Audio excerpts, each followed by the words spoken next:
Voilà, on va ouvrir la parole de Dieu dans l'Évangile selon Matthieu au chapitre 15 et au verset 17. Je suis resté accroché sur ce texte à la suite de ce que Samuel nous a apporté mardi dernier sur les pensées. Et j'ai ressenti le besoin de creuser un petit peu plus dans cette direction, euh, parce que notre conception des attaques n'est pas toujours juste. Et il nous faut savoir d'où viennent les attaques et pour pouvoir les combattre de manière efficace. Alors dans Matthieu au chapitre 15 au verset 17, nous lisons ceci. Ne comprenez-vous pas que tout ce qui entre dans la bouche va dans le ventre, puis est jeté dans les lieux secrets. Mais ce qui sort de la bouche vient du cœur, et c'est ce qui souille l'homme. Car c'est du cœur que viennent les mauvaises pensées, les meurtres, les adultères, les impudicités, les vols, les faux témoignages, les calomnies. Voilà les choses qui souillent l'homme. Mais manger sans s'être lavé les mains, cela ne souille point l'homme. Jésus répond aux religieux qui lui disent mais c'est scandaleux, tes disciples ne se lavent pas les mains avant de se mettre à table, et ils se souillent. Et Jésus leur répond ces choses, il leur dit mais voilà, la souillure ne vient pas de ce qu'on fait rentrer dans notre bouche, mais plutôt de ce qui sort de notre bouche. C'est du cœur que viennent les mauvaises pensées et les meurtres, les adultères, les impudicités, tout ce que nous avons lu il y a un instant.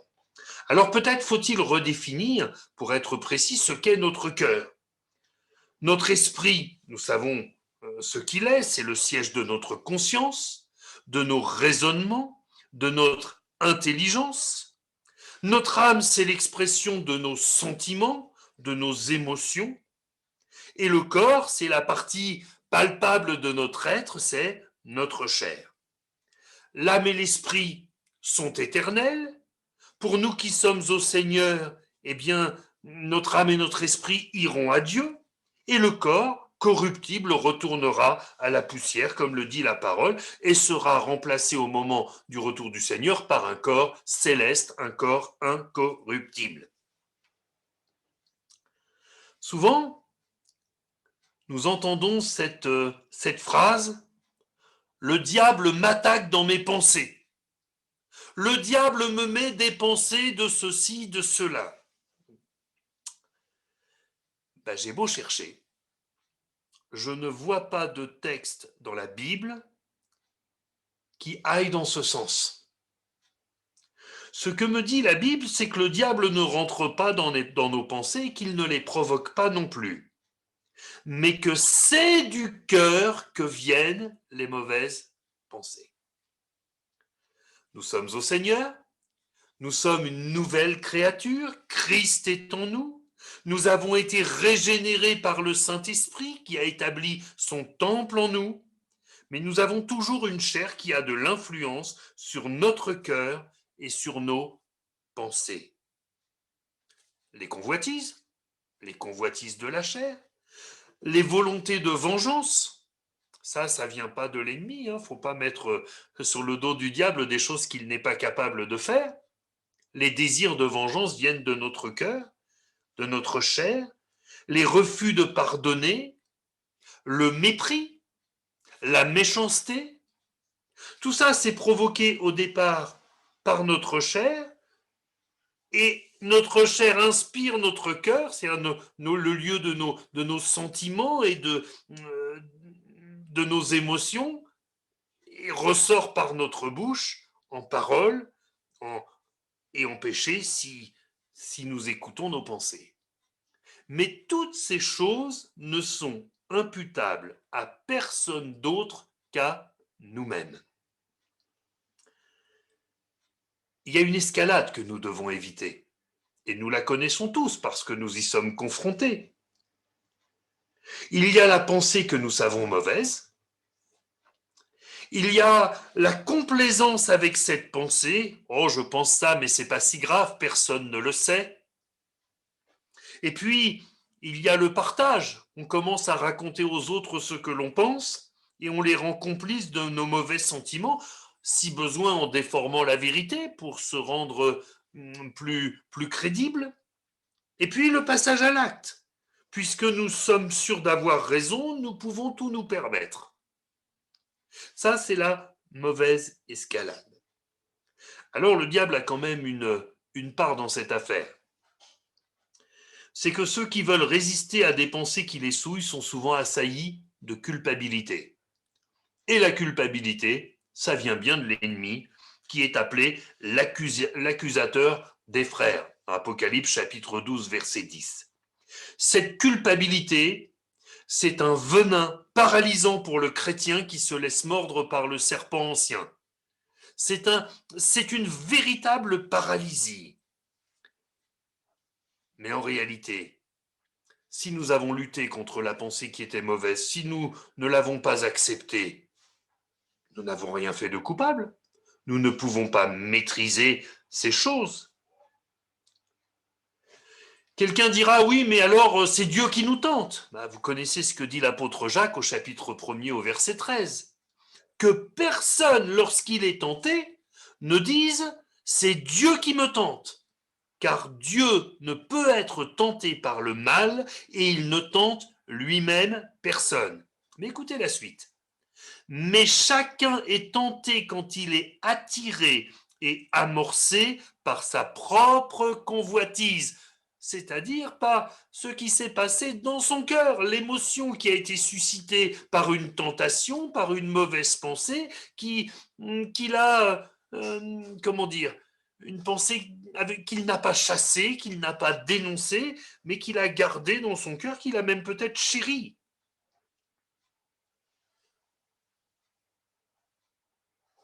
Puis la convoitise, lorsqu'elle a conçu, enfante le péché. Et le péché, étant consommé, produit la mort. Nous voyons encore cette escalade et le Seigneur nous en rappelle le prix. Dieu ne tente personne. Il permet parfois certaines situations de tentation pour éprouver notre amour, pour éprouver notre foi, mais il ne tente lui-même personne. C'est de nous que vient le danger. Notre plus grand ennemi, finalement, c'est souvent nous. C'est souvent nous. Prenez l'exemple de David. On connaît très bien cet exemple dans cette histoire d'adultère avec Bathsheba. Il regarde la voisine qui se baigne. Alors j'imagine qu'au début, il ne la regardait pas spécialement. Il est sorti sur la terrasse et il l'a vue. Bon. Mon frère, si ta voisine se baigne en petite tenue dans sa piscine et qu'en sortant de chez toi, tu vois ça, le bon réflexe, c'est de dire, on va mettre un paravent, mais en attendant, je rentre à la maison. Mais David, il n'est pas rentré à la maison. Il a d'abord vu, et ensuite, il a regardé. Et puis, il a fait venir cette femme. Et puis, il a couché avec elle, et elle s'est retrouvée enceinte. Regardez les manigances. Il fait venir le mari qui est à la guerre, en se disant, il va dormir chez lui, on ne dira pas que c'est moi qui ai rendu cette femme enceinte, on dira que c'est son mari quand il est rentré en permission.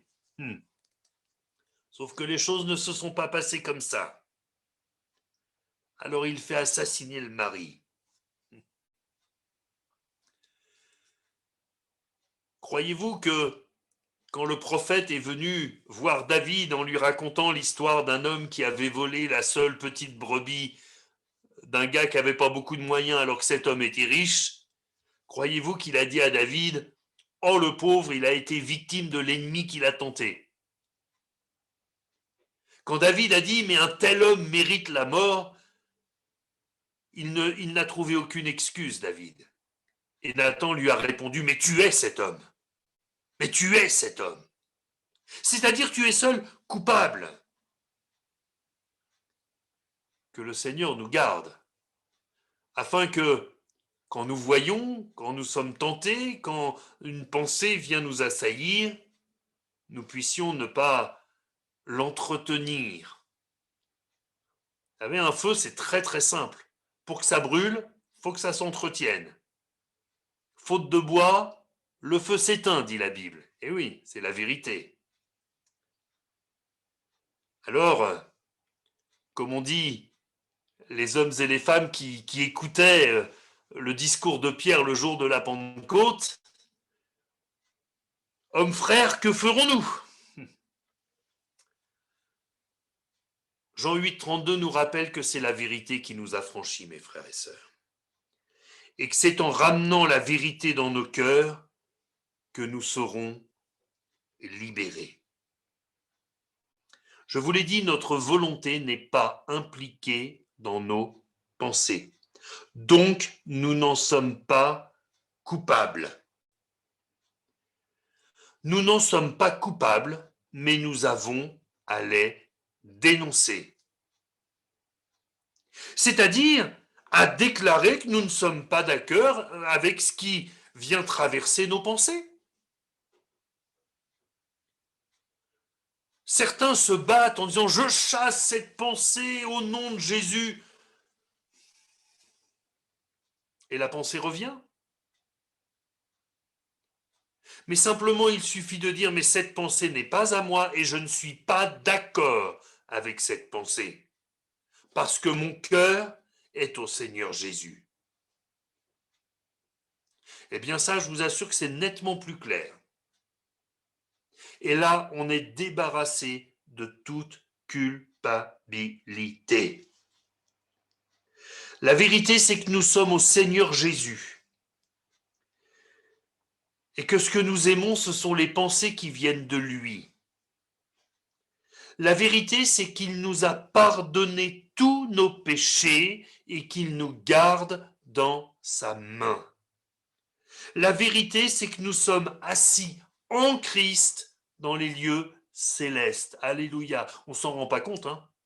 Là, pour le moment, j'ai bien l'impression d'être assis sur ma chaise, dans mon bureau. Mais en même temps, je suis assis en Christ dans les lieux célestes. Alléluia. Et puis, il n'y a donc désormais plus aucune condamnation pour ceux qui sont en Jésus-Christ. Romains 8, 1. Mes frères et sœurs, je rencontre plein de chrétiens qui culpabilisent des pensées qui traversent leur cœur. Et c'est pourquoi il était important à mes yeux d'apporter ces précisions.